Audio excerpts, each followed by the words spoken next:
I can't think of a lot of things like I can do for 5 minutes consecutively. What ruined it for you? White people ruined it for me. I was just going to say, white people ruined it for me.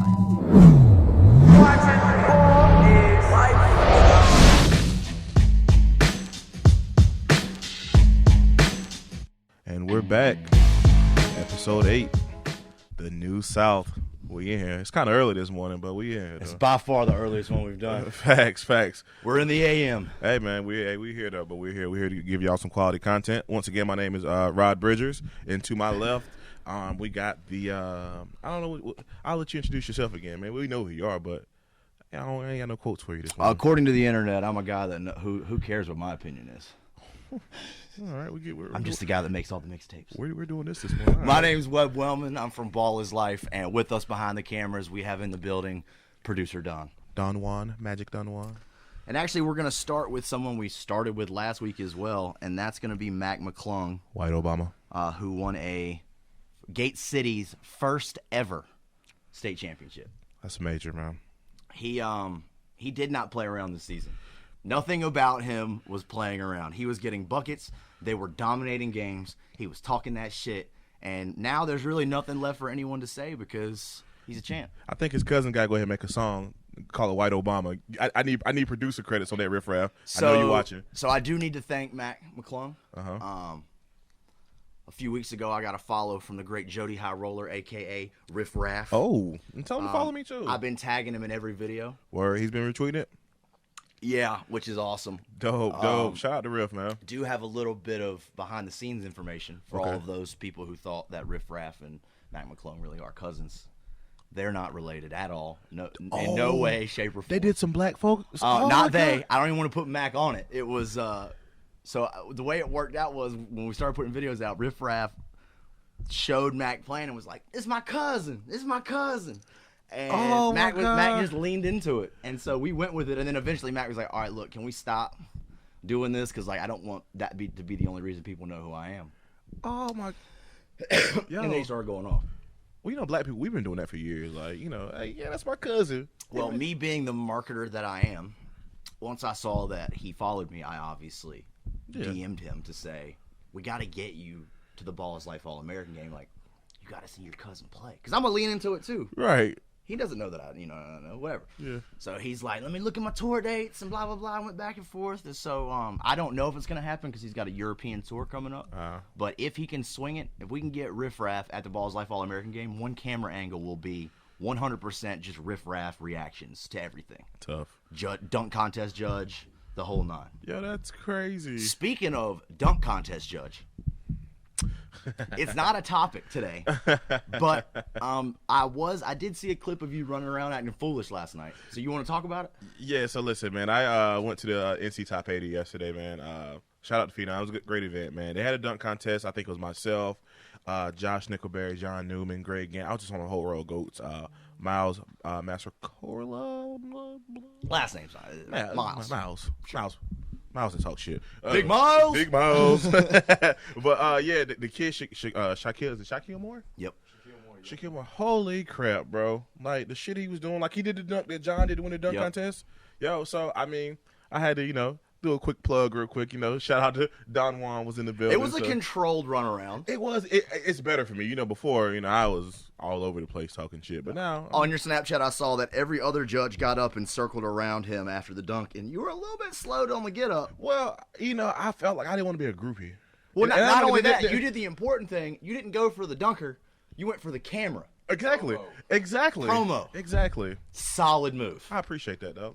Hey, nah. See, I'm with that. Your brain was working. It was. Absolutely. So just before we move on from Mac, like I said, first ever Gate City Championship. During the game, the state championship game, he broke the all-time Virginia scoring record. So no person ever in the history of Virginia has ever scored more points, not in a season, not in a career, not nothing. That's Mac McClung's record all the way. That's dope, man. Like North Carolina. And he scored 47 in the championship game. Yeah, that's dope. Like Virginia and North Carolina had a guy to break the scoring record the same year. That's pretty dope. I just wish he was going to a school around here.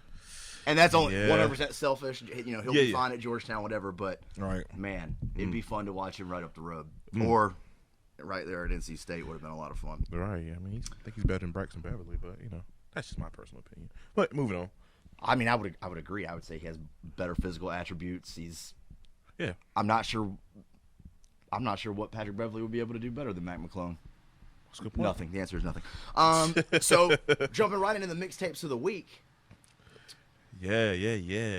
The guy you picked just made the NCAA tournament For the second year in a row. playing a playing game against North Carolina Central Central University. Yes, sir. I got my man Trae Jefferson.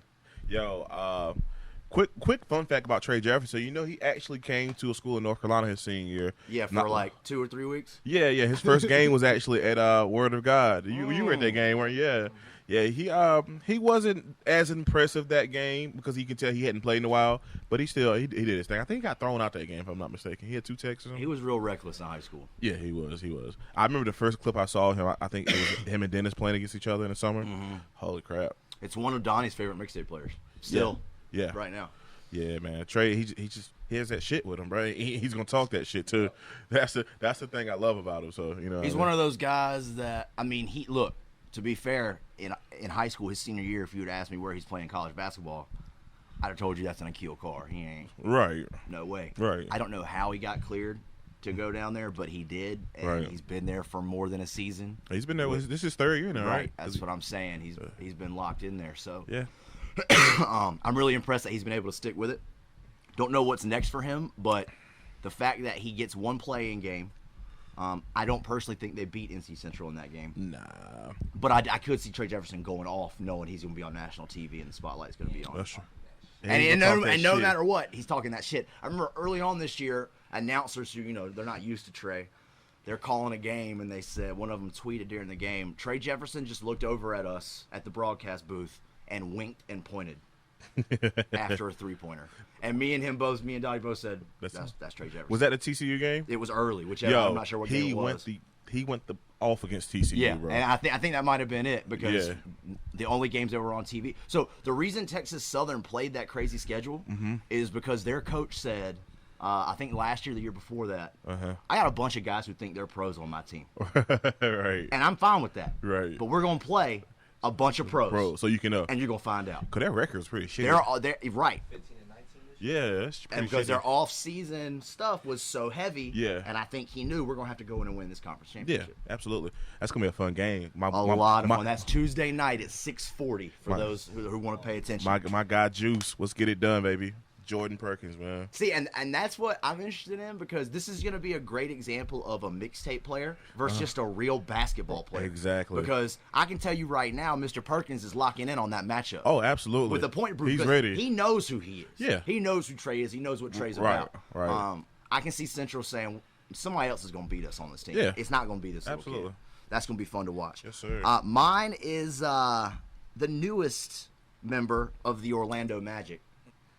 Finally getting his shot at where he needs to be at, Mr. Rodney Purvis. Why are you giggling? For the folks out there in Twitter land, me. First of all, I've been a fan of Rodney Purvis for a long time. That sounds like somebody that's backtracking right now. No, I'm not backtracking. Me and Rodney Purvis had we had a few words. About what? So I'll tell the story real quick. So the funny thing used to always be on Twitter search because fans during college basketball season they're OD. So one day I tweeted, I said, "Yo, just Twitter search Rodney Purvis name UConn." And you would see the funniest tweets, some good, some bad. One when Kevin Ollie said Rodney Purvis was a Ferrari. I think somebody was like, he's a Ferrari. He's right, yeah. He said he was a Ferrari with a Malibu engine. I was like, this shit was funny. So Rodney Purvis sent me a not so subtle DM. It's titled after a J. Cole song, GOMD. So, we just kind of went back and forth a little bit. But so, listen, I'm so happy for the kid, first and foremost. But, that was a funny story. But, yeah, we're good. I was ranking, back in the day, highlight players, best highlight players. And I put Deuce Bello in the top 5. And Rodney sent me a DM as well. Same. I was like, really, bro? You're going to put Deuce over Dez? And I said, yo, this is not about who's a better basketball player. I'm not doing that. Right. Highlights. Right. He was not playing. But, I appreciate that kind of stuff because he wasn't, the conversation ended fine. Yeah. He just was like, yo, what's up here? Ours didn't, but. Well, either way, Rodney was Rodney was the second youngest player I ever covered outside of Deuce Bello. Right. Because I got to see Deuce Bello when he was stupid young with D1 Sports. Right. We started covering Rodney at Upper Room in the 8th grade. Yeah. I've never started covering a kid that early. Right. And it was a situation where in 8th grade, he was playing some JV teams. Yeah. Because they just had to schedule games at Upper Room. Right. And so it was murder a lot. Yeah. But Rodney was just always so heavy in the community. Like he all the guys that everybody in the basketball community knows in Raleigh, like Rodney was close to all of them. Yep. He worked harder than a lot of people, and his mixtape stuff, like the hype built around it, and then he didn't necessarily deliver right away. Yeah. Which again, like we've talked about before, a lot of people looked at that as a disappointment. Right. To me, Rodney is going through the full process. Yeah. Not the glitz and glamour process, but the right. If you want this, you got to earn it. And he's the type of guy who can step up to that challenge. Right. And so I don't know how long he'll stick or whatever, but the fact that he has worked his way into the opportunity, right? I don't think he's going to play himself out of that opportunity. Right. And I can guarantee you, away from the court, how he handles practice and the professionalism and he's gonna be fine with all that. Yeah, man. I'm proud of him. I'm glad. He's super proud of him, man. Like, and not to mention his mixtape. Yeah, it did numbers. Tough. Yeah, I think did y'all get the clip when he jumped over the kid from Greenfield? Yes, of course. John was there, wasn't he? That was the game John was there. No. That wasn't the game John. I don't think John was at that game. What's the kid's name from? Because I know him. It was Sneed. Logan Sneed. Logan Sneed. Yeah, you actually cried after that, bro. He did. He cried at the time. If you're watching this, bro, I'm sorry. I didn't mean to tell that, but you know. Flourish report. All right, man. So we're doing. We're going back to the college guys this time since we got the NCAA tournament. We're doing tournament guys. Gotcha. So who'd you pick for this week? So I picked Gabe DeVoe from Clemson. Gabe's having a great year, man. Clemson, man. Clemson had a hell of a year this year. I mean, especially with Dante Gray, best player Grantham, tearing his ACL, and the fact that they're still in the tournament. Part. That's huge, man. So Gabe is actually averaging 13.2 points a game right now. I think he's the second leading scorer on the team behind Marquise Reed. Mm-hmm. I want him to say he was honorable mention All ACC if I'm not mistaken. He is either in the top 10 for 3 points in Clemson history or is about to be in the top 10 for 3-pointers in all time for Clemson. Right. He's not a senior, right? He's a senior. He is a senior. Okay. Right. So Gabe DeVoe, when he was in high school, we never covered him because he lived so far way in the mountains, and he had a handful of dudes on Twitter every week in my mentions telling me how much trash I am because we don't cover Gabe DeVoe. So to those dudes, you're right. You're right. We were trash for that. He was absolutely worth the coverage. Right.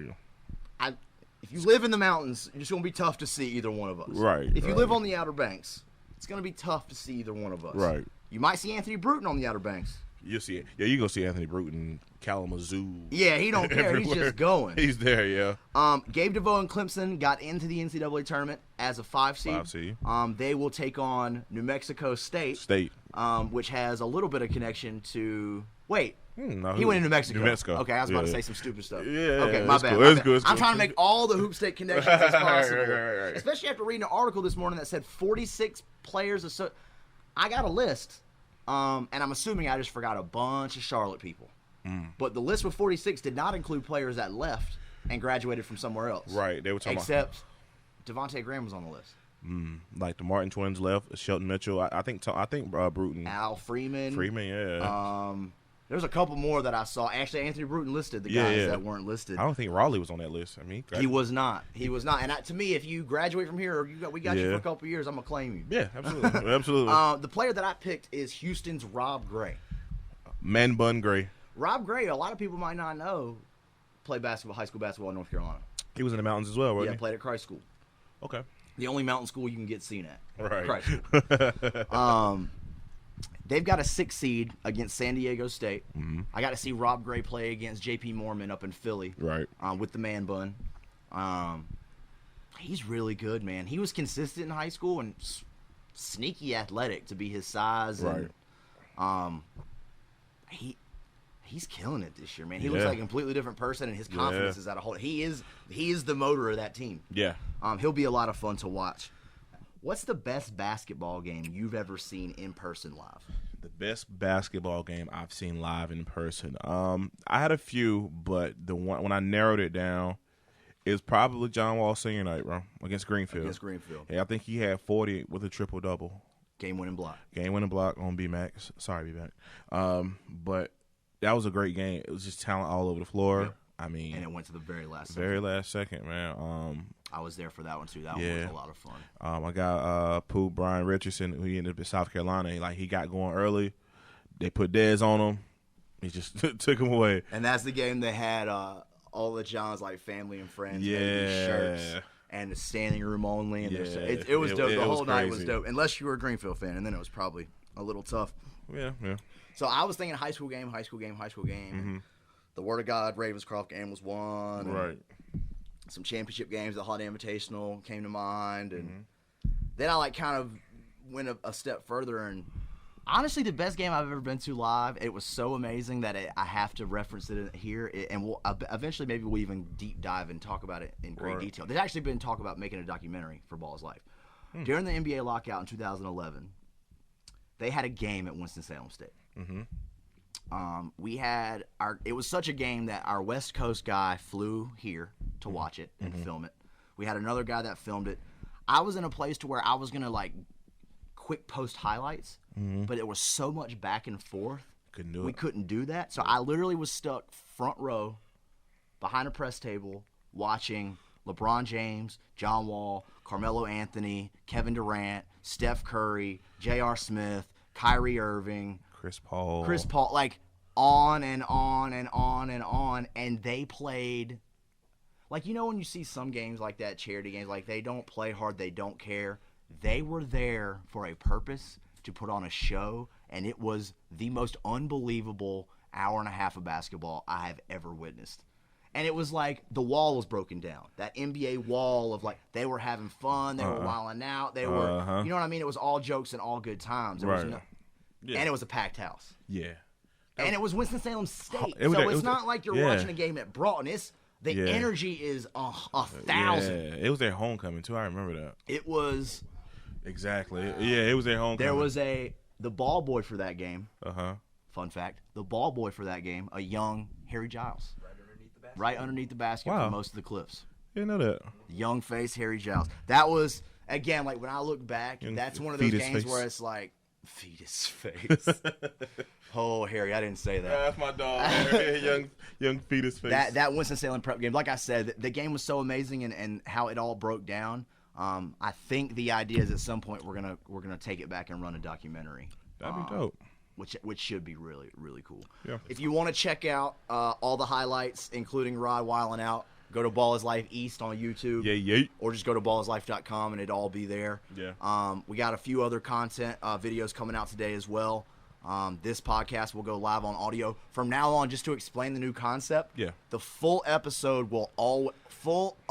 episode will always live on iTunes. The full hour, whatever we do here. Right. From now on, with the YouTube version, we're going to take the highlights, the best topics talked about, the most attractive for the internet. Right. We're going to put those on YouTube in a 10 to 20 minute section, and then link out the audio version and everything else. So if you see the times drop down dramatically on YouTube, that's why. Right. If you want to hear all the stuff we talked, go on iTunes and listen to it there. And if you want to see more of the segments we use on iTunes that we don't use on YouTube, the power is in your hands. Comment, tell us, Twitter, YouTube, whatever. Let us know you want to see more. We want to see the numbers go up. We want to see the watch time go up. And I think this is the most natural way to get that going. So absolutely. Just want to fully explain that. This is the end of episode 8. 8, bro. It's still early in the AM. We got up for you guys, got this thing done. Facts. We need more fan questions. We need more topics, especially now that basketball season is over. We can really start to get into some interesting things. So the next couple of weeks will be all about the tournament. Then we'll start ramping up with the guests. And then that's when things will really get fun. Yeah, man. I will say yesterday, man, I got talking to a lot of people, man. A lot of people are appreciative of the way, how natural things are between us and the truth that we speak. We don't really hold back here, and that's one thing I want to do. It's the only way it works. Yeah, I mean, you can't come up here and sugarcoat things and be biased in certain things. So we do appreciate you guys seeing that we're giving you quality content and being truthful. So that's dope. You should still be asking us to hear the lost episode. Oh yes, the Donnie List lost episode. Yo, that was great, bro. Hey, this has been episode 8. We'll see y'all next week for episode 9. Like, share, comment, the whole 9. We appreciate y'all, and and we'll see you on the next one. Good call, because we definitely.